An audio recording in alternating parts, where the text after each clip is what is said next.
U-Anonymous ukhule ngaphansi kwesandla sabazali bakhe bobabili beshadile. Bebengave bebukeka bejabulile kodwa inkinga zomshado ibakhungathile. uMr Zondo benenkinga yokuthanda amantombazane ngokweqile futhi ewadizela. Ebengenandaba nonkosikazi wakhe bese engasayenzi ngisho inkonzo yasekamerweni naye. Umndeni wakaZondo bunengane intombazane eyodwa vo u-Anonymous. U-Anonymous ufunde emabangeni aphansi wazokhula ngokwanele ukubona ukuthi uma wakhe akajabule kulomshado. uMr Zondo benolaka mabemkhuza ngamantombazane wagcina esephuza notshwala. Kuhamba isikhathi uMrs Zondo wagcina esethola umsebenzi ngoba uMr Zondo ebengasabondli ekhaya yonke imali eyiphuza futhi edize emantombazaneni ebhuka namahotela. Lento yamhlukumeza u-Anonymous ngoba abazali bakhe bebexabana phambi kwakhe. One day u-Anonymous ehamba noma wakhe bahlangana nabasebenzi bakwa Broadbridge behamba becheck abantu ingculaza emgwaqeni. Bamvimba uma ka-Anonymous bamcheck kuthe nje setestile wathola ukuthi u-HIV positive. Wakhala uma ka-Anonymous wafonela uZondo. uMr Zondo waphi ukuthi lesifo sifike naye wanqaba ngisho ukuyocheck. Ngo-2005 uZondo wathandana nenye intombazane yakwaNtuli eyisanda kufika emsebenzini eyi-transfer. noMaNtuli bathandana kwashunqa uthuli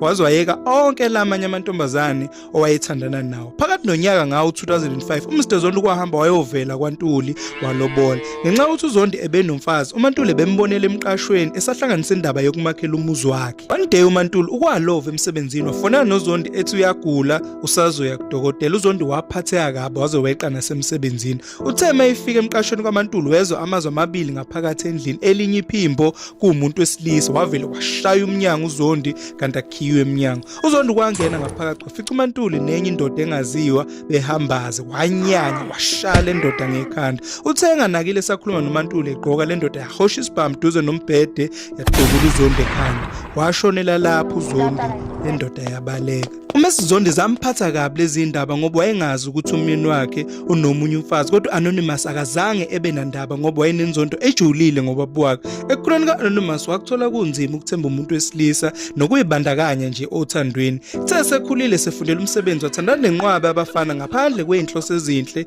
waze wakhulela. Wathola umntwana owayekhubazekile futhi engaqiniseki ngoba bolengane cause wayelala nabafana abaningi. Lo mntwana wamkhomba kwelinye lamashende akhe kodwa lo bhuti wangavuma. Wakhala ngokuthi yena ngeke ebe nengane ekhubazekile lo mntwana akusiyena owakhe. Lo mntwana bengakwazi ngisho ukukhuluma nokuzwa emadlebeni futhi benamathambo angaqinile engakwazi ukuhlala edaleke njengomuntu olele okwenza akhule ahlale kwi-wheelchair. Anonymous wayikhulisela umntwana wakhe waze wathola umsebenzi. Uthe esesebenza wahlangana nomunye ubhuti owayeyikhola. Lo bhuti u-Anonymous wachazeka baze baphetha ngokuthandana. Lo bhuti wayebukeka eserious ngo-Anonymous baze bakipita emzini wabo ababewuqashile. Then after few years ingane ka-Anonymous ike yahlanganisa u-15 years ingafundi isikole. Ibiphila ngokuhlala kwi-wheelchair igqolozela i-TV. Emva kweminyakana nje indoda ka-Anonymous ike yashintsha kakhulu yaze yaphuma okholweni ngenxa yabangane. Ike yathanda nabantu besifazane yaqala yachitha into ayengazange yenze. Anonymous yamphatha kabuhlungu lento wakhumbula indlela ubaba wakhe